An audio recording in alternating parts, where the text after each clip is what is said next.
Everyone, good evening. কেমন আছেন সকলে? আশা করছি সকলে খুবই ভালো আছেন, সুস্থ আছেন।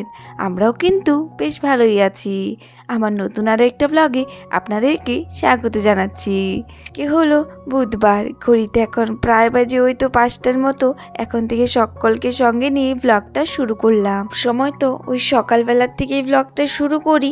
আজকে ভাবলাম সকালবেলার থেকে আজকে শ্যুট করব না, বিকেলবেলার থেকে আপনাদের সঙ্গে শেয়ার করব আমি ওই বিকালটুকু কিভাবে সময়টা কাটাই। এইদিকে মামা ঘুম থেকে উঠে যাওয়ার পর ওকে উঠিয়ে তারপরে এই যে একটু ওর সাথে শুয়েছিলাম, মানে ওর সঙ্গেই শুয়ে থাকি ওই দুপুর খাওয়া দাওয়ার পর। তারপর ওকে ওই তো 4:30 5টার মধ্যে ডাক দিয়ে দিই। আবার একটু তাড়াতাড়ি করে না ডাক দিলে কী হবে, মহারানী আবার তো ওই রাত্রে ঘুমাতে চাইবে না। তো সেই কারণে ওই 4:30 4টা কিংবা 5টার মধ্যে ওকে ডাক দিয়ে দিই। যেই দিন ওই যে ঘুমের থেকে না উঠতে চায় ওই দিন কখনো 5টাও বেজে যায়। তো ওকে উঠিয়ে ওর সঙ্গে একটু শুয়েছিলাম, ওর সঙ্গে একটু গল্প করলাম, নয়তো আবার ঘুম ভাঙতে চায় না ওর, আর কান্নাকাটি করতে থাকে। তো এইদিকে ওকে আদর করে ঘুম টুম ভাঙিয়ে তারপর ওকে নামিয়ে দিলাম বিছানার থেকে। এইদিকে আমি আগে জানলাটা বন্ধ করে দিলাম।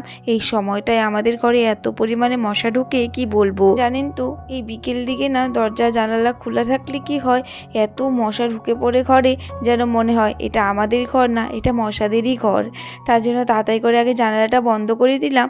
বন্ধ করে এইদিকে আগে একটু বিছানাটা ঠিক করে নিলাম। ওই তো ঘুমিয়েছিলাম, বালিশ টালিশগুলো একটু ঠিক করে রাখলাম। তো এই সময়টায় আমার কখনো কখনো এত আলসি লাগে, আমার কোনো কাপড়ই ভাঁজ করতে ইচ্ছে করে না, আর কোনো কাজই করতে ইচ্ছে করে না। তো ওইদিকে আমি ঘরটা আগে ঝাড় দিয়ে রাখি, ভাতটা খেয়ে মামাম ঘুমিয়ে পড়ে যখন, আর তারপরে আমিও যখন ভাত টাত খেয়ে নিই, খেয়ে আমি আগে ঘরটা ঝাড় দিয়ে রাখি। তারপর ওই যে মামার সঙ্গে শুয়ে থাকি। না হলে আবার ওই ভাত টাত খেয়ে যদি একটু শুই না, তারপরে আবার একটু উঠতে ইচ্ছে করে না, তখন হয়তো একটু সময়ের জন্য একটু মোবাইল দেখতে থাকি, আর না ভিডিও এডিট করে আপনাদের সঙ্গে ভিডিওগুলো শেয়ার করি। তো ওইদিকে দেখুন কাপড়গুলো ভাঁজ করে নিয়েছি, কাপড়গুলো ভাঁজ টাজ করে এইদিকে এখন বসে পড়লাম, মাথাটা একটু আঁচড়িয়ে নিই। সারাটা দিন তো ওই ঘরের ভেতরেই থাকি, ওই তো বিকেল দিকে একটু না বেরোলে কিন্তু একদমই ভালো লাগে না। এইদিকে মাথাটা আঁচড়িয়ে তারপর একটু ভেবেছি রাস্তার ধারে যাব। মাথাটা আঁচড়িয়ে এইদিকে এখন সিঁদুরটা টিপটা লাগিয়ে নেব। তখন যে মুখ দিয়েছি না, টিপটা উঠে পড়েছিল। তো আমি তো সেজে নিয়েছি, এখন তো একটু মামামকেও সাজাতে হবে। এইদিকে এখন ওর মাথাটা আঁচড়িয়ে দিচ্ছি আর ক্লিপ একটা লাগিয়ে দেব। জানেন তো মামাম খুব দুষ্টামি করছিল এই সময়, দেখুন কি নাটকটাই না করছে ও। তো এইদিকে তারপর আমি আর মামাম চলে আসলাম এদিকে গাছগুলোতে জল দিতে। মামাম তো এইদিকে ভীষণ খুশি হয়ে যায় জল দেওয়ার কথা শুনলে।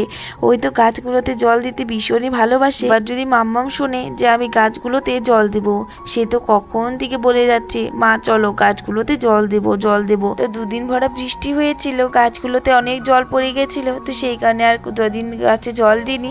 আজকে আবার গাছে জল দিয়ে দিলাম। বিকেলবেলার এই সময়টা মাম্মাম তো কিছু না কিছু করতেই থাকবে।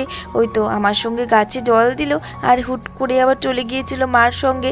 এইদিকে এখন মার সঙ্গে যে সন্ধ্যা দিচ্ছে, আর এইদিকে ঘরে এসেই প্রথমে তো আমার মাথায় একটু আশীর্বাদ দিয়ে দিল। যখনই পুজো দিবে তখনই আমার মাথায় এনে ঠাকুরের আশীর্বাদ লাগিয়েই দেবে।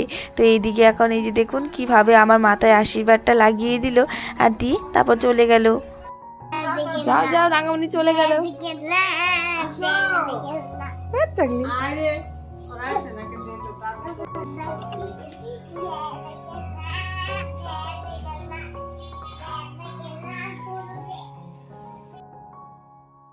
আজকে আর সন্ধ্যায় আমরা চা কেউই খেলাম না, মাম্মামকে শুধু ওই তো দুধ আর বিস্কিট খাইয়েছিলাম। আর এদিকে তারপর নিয়ে চলে এসেছি মাম্মামকে পড়াশোনা করাবো একটু সময়ের জন্য, কারণ আজকে আমাদের এক জায়গায় নিমন্ত্রণ রয়েছে বার্থডে পার্টির, আমার মামার বাড়িতেই রয়েছে। তো সেখানেই যাব, তার আগে ভাবলাম মাম্মামকে একটু সময়ের জন্য পড়াশোনা করিয়ে দিই। তো আমি আর আমার মামাম রেডি, এখন আমরা বেরোবো, প্রায় 8:30 বাজতে গেল। এখানে গিফট নিয়ে নিয়েছি, আর এইদিকে মামামও সাজুগুজু করে রেডি, ওইদিকে আদি রেডি হচ্ছে, আমাদের বাড়ির পাশেই। তো একদম সিম্পল লুক। চলো যাওয়া যাক, ওখানে গিয়ে তারপর শেয়ার করছি সব কিছু। তো আমরা কিন্তু চলে এসেছি মামার বাড়িতে, আর এসে দেখি বুনুর কেক কাটা হয়ে গেছে। যাই হোক, একটু আগে আসলে বেশ কেক কাটিংটা দেখতে পারতাম। তো এদিকে এসে দেখি ওরা তো সবাই ঘোরাঘুরি করছে, আর আমিও বসে পড়েছি মাসিদের সঙ্গে, সবার সঙ্গে আর কি গল্প করছিলাম। আর এদিকে মামাম আর ওর দাদাভাই মিলে খেলছিল বেলুন দেখে। মামাম এইসবই খেলাখেলি করতে থাকে। আমার মামা বাড়ির দাদুর বড় ভাইয়ের বাড়ি এটা। আমার দাদু আর আমার এই বাড়ির দাদু দেখতে কিন্তু একই। তো একটা ছোটবেলার কথা বলি আপনাদেরকে।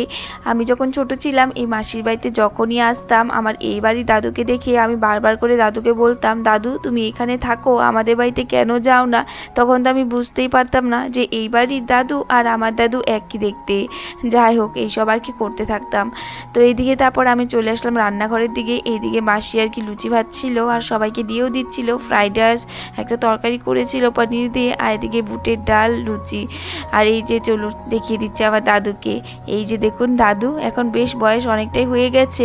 আর আপনারা যারা আমার ব্লগ দেখেছেন আগে, তারা তো জানেন আমার দাদু মারা গিয়েছেন। ও তো 1 বছর প্রায় হয়ে আসলো।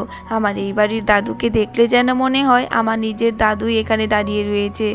দেখলে ভীষণ খারাপ লাগে, কিন্তু যাই হোক, সেই খারাপ লাগাটা শেষ করে চলুন দেখিয়ে দিচ্ছি কি কি রান্না হয়েছিল। আর ভীষণই ভালো রান্না হয়ে গেছিল। তো মামামকে খাইয়ে তারপর আমি নিজেও বসে পড়েছিলাম খেতে। খাওয়া দাওয়া করে আর বেশিক্ষণ দেরি করিনি, বাড়ির দিকে রওনা হয়ে গেছি। তো চলুন আজকে ব্লগটাও আমি এখানে এন্ড করলাম। আবারও দেখা হবে নতুন আরেকটা ভিডিওতে। রাধে রাধে।